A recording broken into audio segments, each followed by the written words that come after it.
A'udzubillahi minasyaitonirrajim. Bismillahirrahmanirrahim.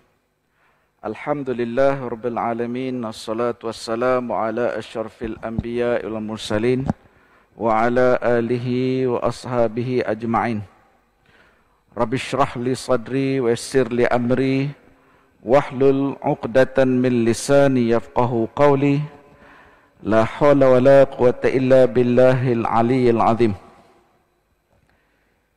Para jemaah yang dirahmati Allah sekalian, pertama sekali marilah sama-sama kita memanjatkan syukur kita kehadrat Allah Subhanahu wa taala atas keizinan dan limpah kurnianya dapat sama-sama kita hadir ke Masjid Tunku Mizan Zainal Abidin pada tengah hari yang berbahagia ini.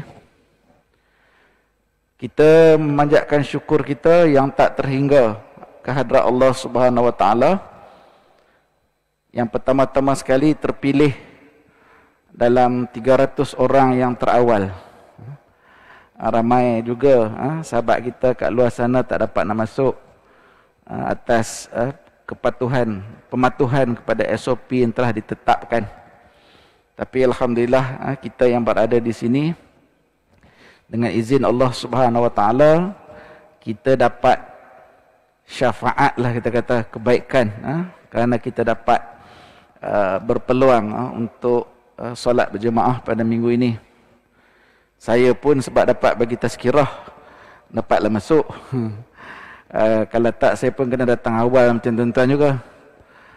Jangan anggap ustaz sampai lewat boleh datang kat depan kan. Kita pun mematuhi SOP juga. Surau saya pun kalau saya turun lambat tak ada tempat juga. Saya pun kena turun awal. Walaupun AJK kata ustaz tak apa ustaz turunlah pukul apa pun. Kan? Turunlah pukul apa pun, nanti kita sediakanlah. Saya kata tak yalah. Kalau saya lambat tak payah kan.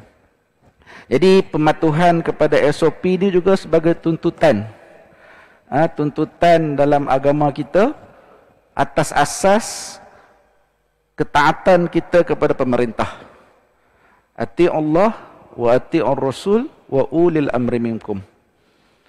Pemerintah menetapkan SOP, peraturan atas kajian yang mendalam atas pelbagai aspek, maka kita sebagai rakyat, sebagai masyarakat awam, maka kepatuhan itu juga adalah satu tuntutan dalam agama kita. Sebab ada juga peringkat-peringkat awal dulu yang segelintir sahabat-sahabat kita yang mengelontarkan kadang-kadang perkataan-perkataan yang kurang manis didengar oleh petugas-petugas rumah Allah. Yang keyboard warrior kita tak kira lah, that one is uncontrolled kan. Tetapi ada juga yang berhadapan dengan petugas-petugas masjid dan surau, kadang-kadang mengeluarkan perkataan-perkataan yang kurang manis. Jadi itu yang kita nak bagi pemahaman kan. Keputusan SOP yang telah diputuskan itu pun telah pun diperakukan oleh dipersetujui oleh kesemua mufti-mufti yang ada di negara kita. Makna pandangan yang diputuskan itu mengambil kira kedua-dua aspek. Aspek fardu kifayah, aspek fardu ain. Supaya kita semua dapat terus mengimarahkan rumah Allah, supaya Allah Subhanahu Wa Taala terus merahmati negara kita, dan mudah-mudahan insya-Allah harapan kita yang tak pernah terputus, tak pernah putus daripada sebelum ni lagi, iaitu mengharapkan COVID ini Allah Subhanahu Wa Taala angkat. Itu semua harapan kita. Walaupun angka-angka harian yang kita hadap pada setiap hari itu masih lagi tidak menyenangkan kita, tidak masih lagi membimbangkan kita. Tapi pengharapan, usaha tak boleh berhenti, kena diteruskan sedaya yang mungkin. Muslimin yang dirahmati Allah sekalian, alhamdulillah hari ini kita berada dalam penghujung ataupun hari terakhir, hari Tasyrik, 13 Zulhijjah. maka pada malam ini dah tak ada lagi dah takbir muqayyad. Jangan ada yang terlajak pula lepas maghrib malam ni takbir lagi. Sebab naik syekh, seronok terlampau raya kan. Takbir muqayyad setakat asar kejap lagi saja. Lepas tu habis dah. Kerana maghrib nanti dah masuk 14 Zulhijjah. Bukan lagi hari tasyrik. Lepas pada ni baru bolehlah kalau yang nak mula berpuasa sunat dan sebagainya. Jadi kita bersyukur kepada Allah Subhanahu Wa Taala kerana Allah memanjangkan usia kita pada tahun ini, alhamdulillah. Memasuki bulan Zulhijjah dan tak lama lagi kita nak masuk tahun baru Islam. Tak lama dah. Beberapa seminggu, 2 minggu lagi lah lebih kurang. Tahun baru Islam 1443 Hijri. Itulah pergerakan, peredaran masa akan terus pergi. Masa akan terus bergerak. Dia tak tunggu kita. Sebab itu saya baru ni saya jumpa satu klip video. Artis kita dia buat lawak dalam TV. Dia kata apa? Masa ni dia tak ada 3 aja. Betul lah tu. Hari ataupun masa ni dia kata hari ataupun masa ada 3 aja. Semalam, hari ni dengan esok. Ada 3 aja. Yang semalam pasti dah. Dah lepas dah semalam. Hari ni pun pasti. Dah masuk dah kita hari ni. Esok yang tak pernah pasti. Esok yang tak pernah pasti sama ada kita akan sampai ataupun tidak. Itu dia punya perumpamaan dia lah. Mana dalam kehidupan kita masa yang berlalu tu dia akan terus pergi. Yang mendatang kita kena hadapi. Betul hari-hari dalam musim-musim pandemik ini, antara yang hari-hari kita duk tunggu, nak tunggu tengok berapa kes baru. Berapa kes baru hari-hari kan. Tapi sekarang ni kita kena fokus, kena divert lah sikit. Berapa ramai yang ambil vaksin. Jadi kadar penvaksinan itu kena disegerakan dan dilajukan. Kena angka tu kena mengatasi kadar kes baru. Baru kita akan bergerak ke fasa-fasa seterusnya seperti mana telah diumumkan oleh Yang Berhormat Perdana Menteri baru ni. Ini satu realiti yang sedang kita hadapi. Yang mana saya kira saya dan kita semua tak pernah terfikir, bukan takat kita lah, penduduk dunia tak pernah terfikir ini senario yang kita kena hadapi sekarang. Mungkin masyarakat dunia yang pernah menghadapi pandemik lain sebelum ni seperti Spain flu dan sebagainya tu, dia orang pun dah tak ada dah, dah meninggal lah.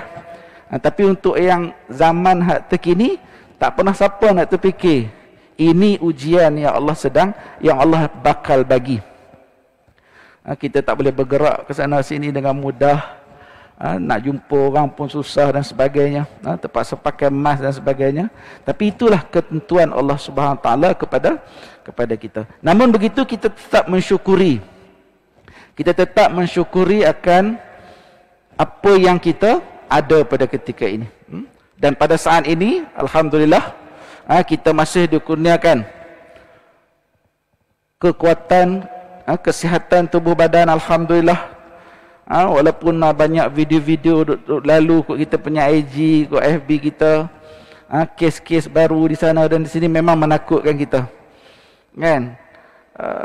Nanti datanglah ni video semalam ni, tempat sekian-sekian ada kes baru, ambulan datang ambil. Kita pun check time tu, aku ada kat situ tak? Kita punya concern kan? Kita punya concern.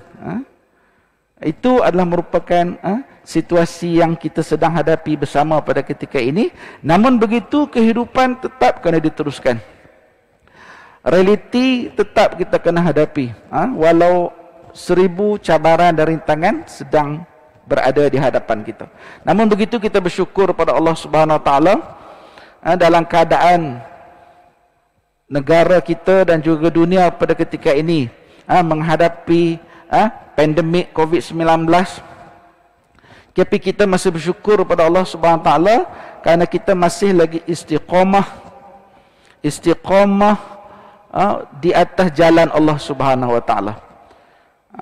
Walaupun kita menghadapi kepayahan dan rintangan, kesusahan, nak datang ke surau pun jumlah yang terhad dekat tempat kita tinggal, tak sempat, penuh, dah tak boleh kena naik atas, solat ke atas. Tetapi satu perkara yang baik di sini ialah usaha kita untuk mendekatkan diri kita kepada Allah Subhanahu Wa Taala itu kita tak patah semangat. Kita tak patah semangat. Semalam dan sehari dua ni kita sibuk melakukan ibadah korban dengan SOP yang ketat. Ada negeri tak benarkan langsung, wilayah alhamdulillah dibenarkan dengan SOP yang ketat.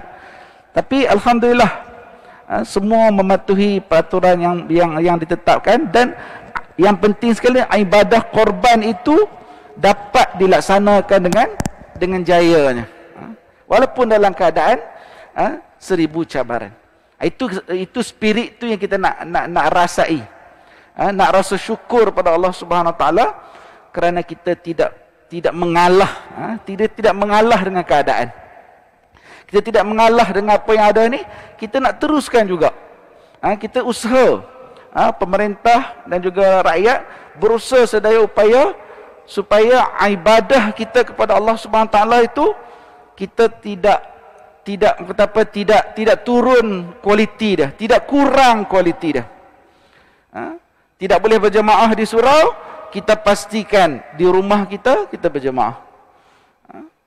Raya Aidiladha baru ni, saya yakin dah pasti tak ramai yang boleh datang berjemaah di surau kerana terhad jumlahnya. Tetapi kita tidak putus asa.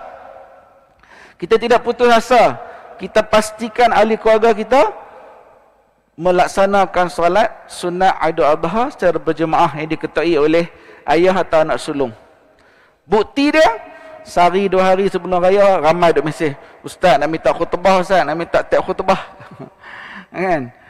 Saya kata bagus, alhamdulillah. Ada yang mesej melalui isteri saya minta tak khutbah. Mana dia kata nak bagi dia punya hero dia baca. Hero dia kata suami dia lah. Saya kata kalau wilayah ni ada 2 versi, satu tag untuk masjid, satu tag untuk keluarga. Boleh je nak baca yang mana pun, tapi tag untuk keluarga ni dia spesifik, kan? Maknanya dia sebut ahli-ahli keluarga aku. Ini satu inisiatif yang cukup baik. Maknanya effort usaha tu tetap nak diteruskan juga, nak buat yang terbaik. Tak adalah nak menyerah kalah lah, tak boleh pergi surau semayang sunat Aidiladha, tak payah buatlah kat rumah. Tak ada perasaan tersebut. Setakat yang saya nampak lah, tak tahulah kalau ada kes tertentu kan. Maknanya ini satu keadaan yang kita rasa syukur pada Allah Subhanahu Wa Taala.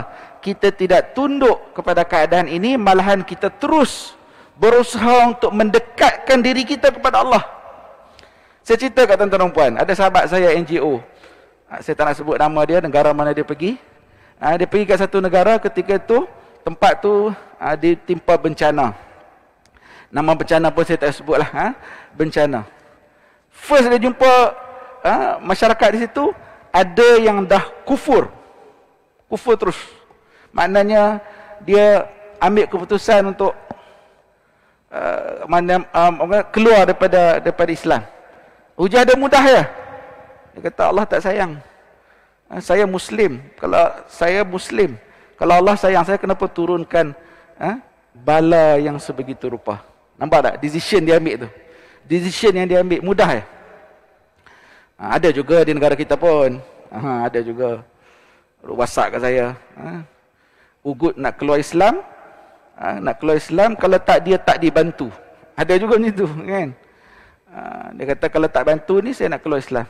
Mana dia jump into that conclusion semudah itu, kan? Semudah itu. Kalau kita ambil yang kes yang ringan sikit, yang agak banyak juga, mana dia satu ketika dia buat benda yang tak elok, kita kata benda-benda yang maksiat dan sebagainya, kemudian dia berlaku perubahan pada diri dia, tiba-tiba tak ada orang yang serve dia pada persepsi dia lah, tidak serve dia, tidak urus dengan baik, maka dia merajuk dengan public punya treatment kepada dia, maka dia memilih untuk kembali kepada kehidupan dia yang tak betul sebelum ini. Pun ada juga. Tapi susahlah nak jawab ke Allah. Takkan kita nak jawab ke Allah, kita kembali buat maksiat sebab orang tak tolong kita. Belum tentu Allah nak terima lagi reason tersebut. Sebab setiap individu yang mukallaf, yang telah ditaklifkan oleh Allah SWT kepada dia akan tanggungjawab, maka kita kena jawablah kepada Allah. Kita tak boleh kata kita tidak beriman kerana tak ada orang yang suruh kita beriman. Itu reason itu tidak boleh kita berikan. Namun begitu tuan-tuan Allah sekalian, kita bersyukur pada Allah SWT kerana pada hari ini, walaupun masyarakat kita, negara kita diuji dengan pandemik ini, tetapi kita alhamdulillah, buktinya di hadapan kita sekarang, kita terus berusaha sedaya upaya untuk taat kepada perintah Allah. Pengharapan kita pada Allah Subhanahu Wa Taala itu tidak pernah putus. Ini merupakan satu petanda yang cukup baik. Kehadiran kita ke rumah Allah kita pada tengah hari ini untuk menunaikan salat Jumaat, dan alhamdulillah kita dihidangkan dengan majlis ilmu. Saya juga dapat manfaat, tuan-tuan juga dapat manfaat. Adalah merupakan sesuatu kedudukan yang cukup baik. Nabi bersabda dalam satu hadis riwayat Imam Muslim, "May yuridillahu bihi khairan yufaqihu fiddin." Ramai ustaz-ustaz dah hurai hadis ni. Barang siapa yang Allah nak kebaikan tu berlaku pada diri dia, maka Allah beri dia kefahaman tentang agama. Nampak tak dia punya kolerasi dia? Kalau Allah pilih kita, Allah nak kita dapat baik, Allah akan bagi kita kefahaman tentang agama. Mana Allah takdir kita dapat menambah ilmu pengetahuan, sama ada berada dalam majlis ilmu, ataupun kita berpeluang untuk memperoleh ilmu dalam channel-channel yang lain, kan, melalui handphone kita, ataupun berpeluang jumpa orang alim, dapat berkongsi ilmu dan macam-macam channel yang ada. Mana kalau Allah mudahkan urusan tersebut untuk kita dapat ilmu, maka kita terpilih sebagai orang yang membuat untuk mendapat kebaikan. Jadi hadis ini sangat dekat dengan diri kita, dan kita kena rasa bersyukur pada Allah Subhanahu Wa Taala. Kalau diri kita disibukkan dengan perkara-perkara keilmuan, pemantapan ilmu, maka kita kena bersyukur pada Allah Subhanahu Wa Taala kerana kita dipilih oleh Allah Subhanahu Wa Taala untuk mendapat kebaikan. Jadi kita boleh menilai diri kita. Saya boleh menilai diri saya, dan kita semua boleh membuat introspeksi diri kita. Dalam satu hari itu, masa kita tu kita sibuk apa yang lebih? Apa benda yang lebih kita sibuk?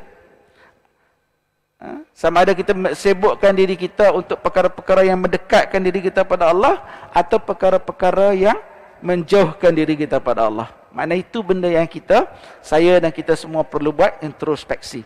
Dalam keadaan ini, maka kita perlu tahu, kalau Allah memilih kita pada saat ini untuk terus buat kebaikan, inilah perkara yang perlu kita syukuri, yang perlu kita fahami, yang perlu kita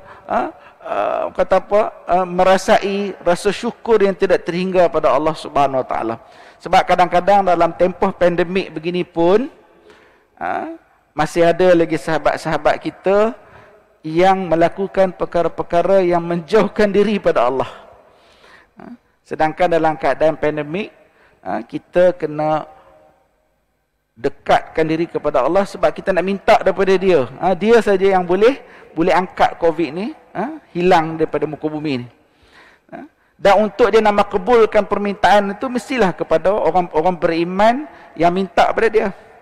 Tapi kalau masih ada lagi rakan-rakan kita, sahabat-sahabat kita yang tidak berada pada kedudukan itu, maka inilah cabaran kita. Kita bukan nak kata kepada siapa-siapa, tetapi kalau ada di hadapan kita sahabat kita yang begitu, itulah peluang kita untuk sampaikan kebaikan.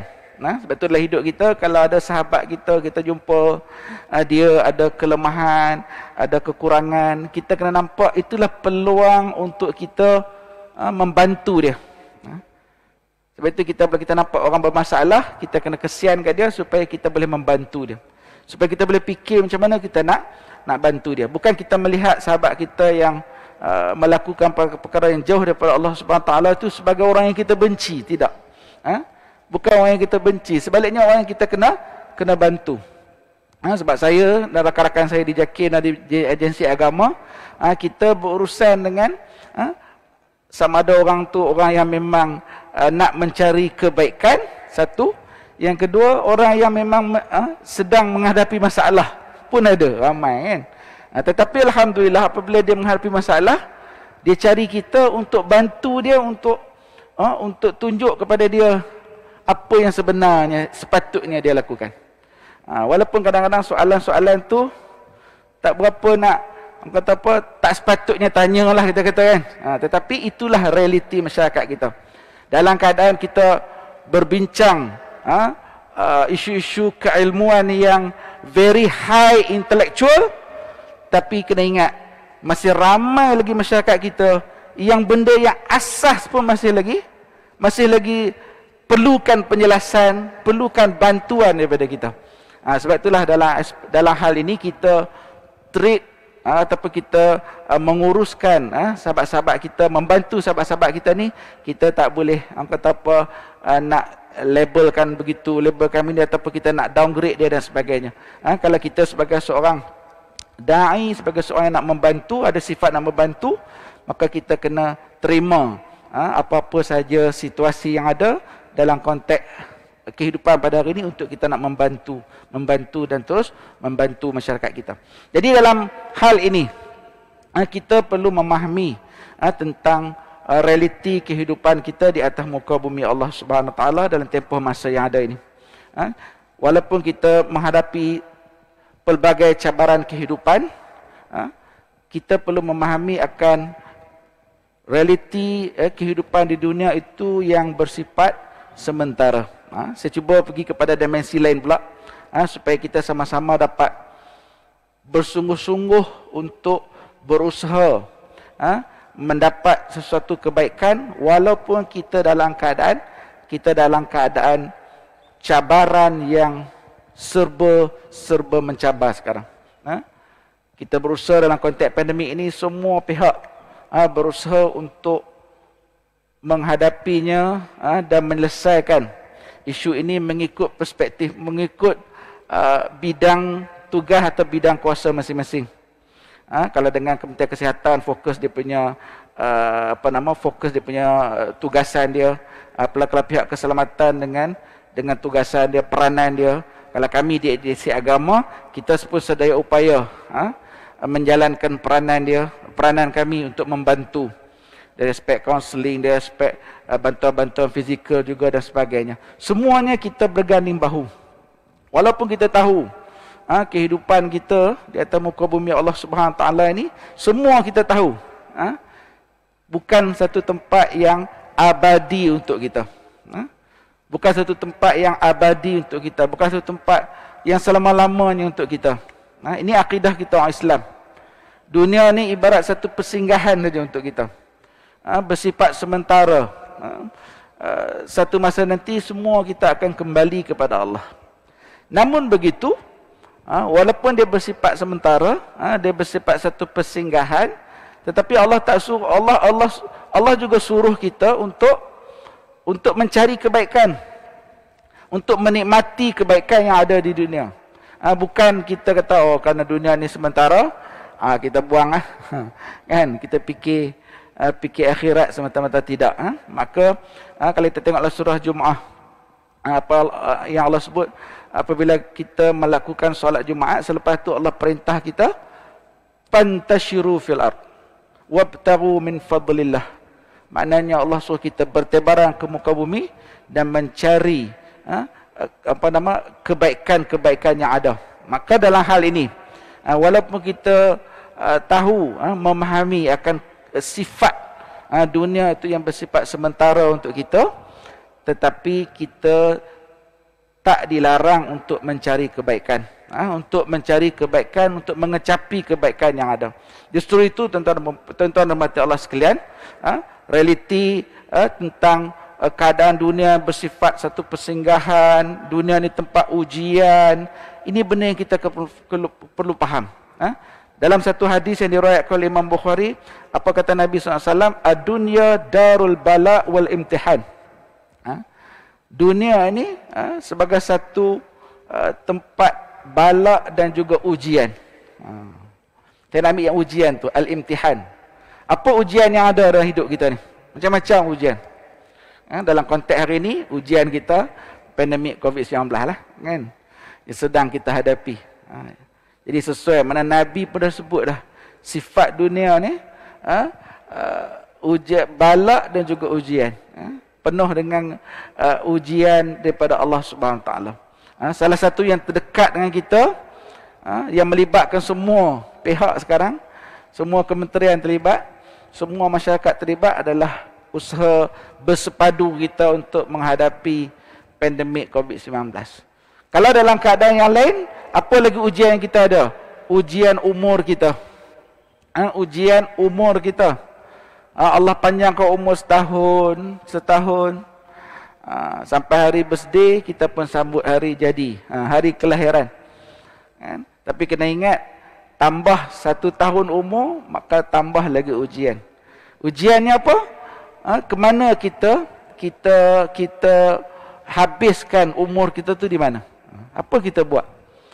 Kalau umur 30, 40, 50 tahun contoh, kan? Mana 50 tahun tu apa yang kita telah isi umur kita? Itu kita kena muhasabah diri kita sama-sama. Antara ujian yang lain juga masa kita. Masa yang ada. Apa aktiviti yang kita lakukan? Kerana alhamdulillah, saya dan kita semua dapat datang ke Masjid Mizan, mengisi masa kita untuk beribadah kepada Allah. Duduk dekat sejadah kita tu, jangan lupa niat iktikaf. Jangan lupa niat iktikaf. Kalau ada yang terlupa niat, boleh lagi, sempat lagi. Saja aku beriktikaf dalam masjid ini kerana Allah Ta'ala. Duduk kita ni, duduk saja duduk pun dapat pahala. Hebatnya Islam ni. Kalau tambah sambil duduk, sambil berzikir pula dalam mas masing-masing tu, tambah lagi pahala. Tapi kalau tak buat apa-apa pun, duduk saja. Niat duduk tu kerana Allah dalam rumah Allah ni pun satu pahala dah. Jadi kita setiap detik masa kita ni, yang Allah bagi kepada kita, maka ia merupakan satu ujian. Jadi apa perlu kita buat? Isi masa tersebut dengan kebaikan. Hari ini penjawat awam kena BDR, bukan hari inilah, daripada tahun lepas lagi kan. Jadi banyak masa kita dekat rumah. Jadi itu juga satu ujian. Berbanding dengan duduk di pejabat, mungkin disiplin kita mungkin lebih mudah untuk berdisiplin. Sebab di situlah ada sistem, ada ketua dan sebagainya. Tapi bila berada di rumah, tahap disiplin kita tu akan teruji. Itu juga satu ujian. BDR tu juga satu ujian, kan? Sebab masa yang ada tu 8 pagi sampai 5 petang. Kan? Panduan telah dikeluarkan oleh JPA, oleh KSM, maknanya kepada kita untuk kita patuhi.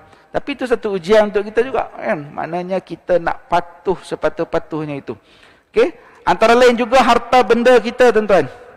Harta benda kita juga satu ujian. Di mana kita belanjakannya. Apa yang kita buat? Kan? Mungkin dah duduk BDR dekat rumah, mungkin kos berkurangan mungkin, ataupun mungkin lebih. Kan? Makannya dapur duduk sebelah ya. Asyik nampak dapur ya. Kan? Pun mungkin akan lebih. Tetapi yang jauh lebih itu ialah harta yang kita ada, ia satu ujian kepada kita apabila kita perlu untuk keluarkan pula kepada orang lain. Waktu itu teruji. Kan? Benda yang wajib kita keluarkan, zakat. Benda yang sunat kita keluarkan, sedekah.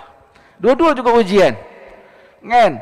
Ada orang berat hati nak keluar sebab duit dia. Kan? Duit dia, kenapa dia nak keluarkan? Nak bagi kat orang. Jadi apabila, tetapi kalau ada kefahaman, ada keyakinan akan janji Allah Subhanahu Wa Taala, tak ada masalah. Tak ada masalah. Kerana dia tahu harta benda yang dia ada itu adalah pemberian sementara oleh Allah SWT kepada dia untuk dia manfaatkan. Dan dia juga memahami bahawa dia juga diperintahkan untuk sebahagian daripada harta dia itu yang wajib perlu dikeluarkan kepada asnafnya melalui ibadah zakat, dan juga yang sunatnya melalui ibadah sedekah atau wakaf. Maka perlu dia juga keluarkan. Kalau dia memahami keadaan tersebut, maka dia akan dapat menguruskan harta itu dengan selesa. Tak ada rasa apa-apalah gundah gulana, ragu-ragu dan sebagainya, sebab dia memahami. Antara ujian yang lain juga ilmu, tuan-tuan. Ilmu yang kita ada. Ilmu yang kita ada, adakah kita amalkan? Pun kadang-kadang jadi satu ujian juga.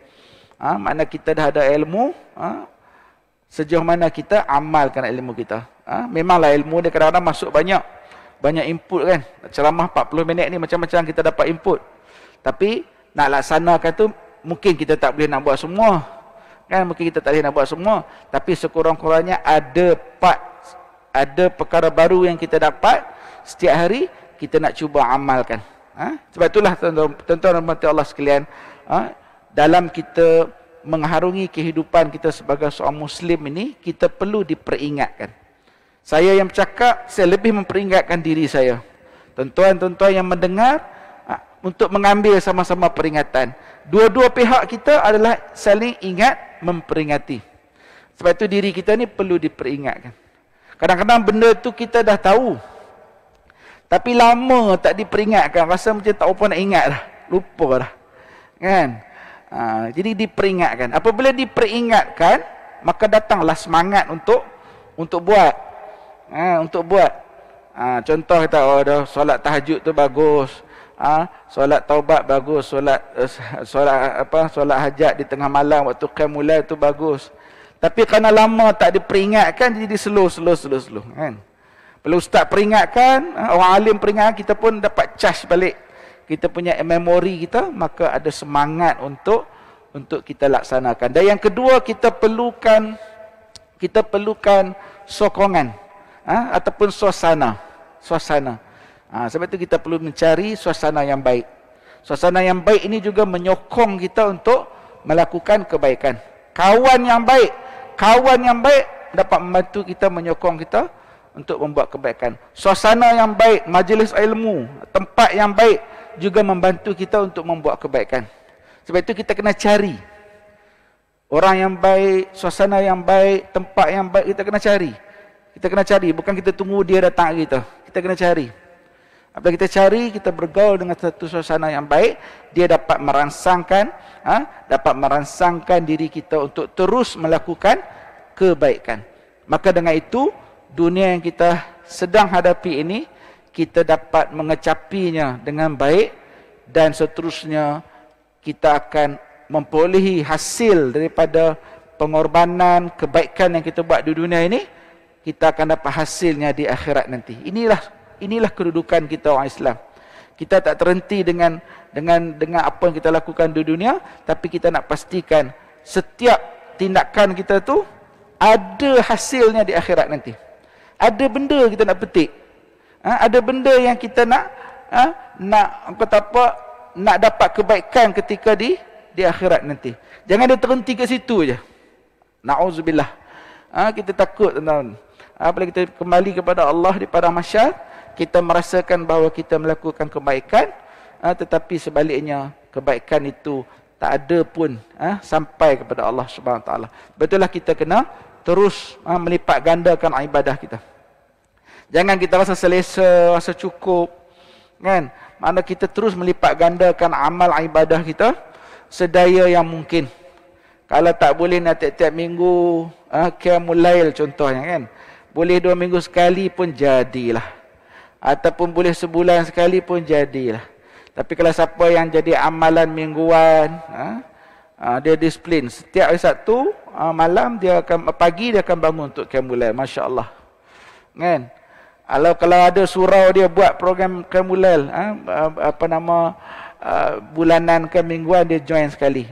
Contoh, maknanya dia mencari suasana tersebut. Jadi kita kena bina kekuatan dalam diri kita supaya Allah Subhanahu Wa Taala menilainya dan membantu kita.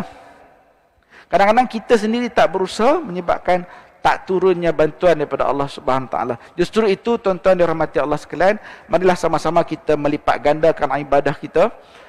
Kita rawat diri kita, kita buat introspeksi kepada diri kita terhadap kekurangan-kekurangan yang kita ada. Saya ada kekurangan, kita semua ada kekurangan dan kelemahan. Kekurangan dan kelemahan bukanlah sesuatu yang nak dipertontonkan ataupun dihina. Kelemahan dan kekurangan itu sesuatu yang realiti yang perlu diperbaiki. Tidak jatuh maruah kita, tidak hilang bisa ular yang menyusur akar. Berperibahasa sikit tengah hari ni. Tak hilang maruah kita kalau kita nak memperbaiki dan membetulkan kelemahan kita. Setiap kekurangan dan kelemahan itu ada hikmah yang cukup besar daripada Allah Subhanahu Wa Taala, maka kita perlu berusaha bersungguh-sungguh untuk memperbaiki diri kita sebelum kita kembali untuk bertemu dengan Allah. Kullu nafsin za'iqatul maut, setiap yang bernyawa itu pasti akan menemui ajal, akan menemui kematian. Semua orang, sama ada disebabkan oleh COVID ataupun tidak, semua sudah tercatat di sisi Allah Subhanahu Wa Taala. Yang penting kita teruskan usaha kita untuk menjaga kesihatan tubuh badan kita, pakai mask, pakai sanitizer, lipat gandakan ibadah kita supaya apabila sampai masa yang telah tersurat di sisi Allah Subhanahu Wa Taala, kita dapat kembali kepada Allah dalam keadaan kita bersedia untuk melalui ujian-ujian dan perkara-perkara dalam kehidupan kita di alam-alam yang seterusnya. Itu yang penting tuan-tuan Allah sekalian. Dengan kita memahami sifat kesementaraan kehidupan kita di dunia tadi, memastikan kehidupan di dunia kita itu cemerlang dalam segenap aspek, supaya nanti bila kita kembali kepada Allah di akhirat nanti, ada benda untuk kita persembahkan kepada Allah Subhanahu Wa Taala, ada nilainya di sisi Allah Subhanahu Wa Taala, dan mudah-mudahan insya-Allah ia menjadi kebaikan kepada kita, menjadi asbab untuk kita diterima memasuki syurga Allah Subhanahu Wa Taala. Itu semua adalah merupakan idaman kita umat Islam. Yang penting dalam apa keadaan sekalipun, dalam cabaran apapun yang mendatang kepada kita, istiqamah kita, hubungan kita dengan Allah Subhanahu Wa Taala jangan terputus. Hubungan kita, ikatan kita dengan Allah Subhanahu Wa Taala tidak terputus. Ini yang dikatakan hablum minallah hablum minan nas. Hubungan kita dengan Allah, hubungan kita dengan manusia, dia datang, dia pergi sekali. Kita tak boleh terputus hubungan dengan Allah hanya kerana hubungan dengan manusia, atau sebaliknya. Kedua-duanya kita nak cemerlang. Mudah-mudahan Allah Subhanahu Wa Taala akan memberi kebaikan kepada kita, dan marilah sama-sama kita meneruskan ibadah kita, solat kita, bukan sekadar terikat dengan solat fardu, solat sunat kita, kan, qabliyah, ba'diyah, sedekah kita, zakat kita, zikir, selawat, istighfar, semua ni telah pun ustaz-ustaz kita, para ilmuwan kita telah memperingatkan kepada kita. Kalau sebut atas zikir tu, macam-macam zikir ada. Kalau buka kat TikTok tu hari ni, TikTok kan dah jadi viral sekarang, macam-macam. Ustaz-ustaz pun ramai, ustaz-ustaz selebriti yang berada dalam TikTok menyampaikan mesej-mesej yang baik. Semua itu boleh kita ambil pengajaran, boleh kita ambil kebaikan. Mudah-mudahan insya-Allah ia dapat kita amalkan apa yang telah kita perbincangkan sedikit masa kita pada tengah hari ini.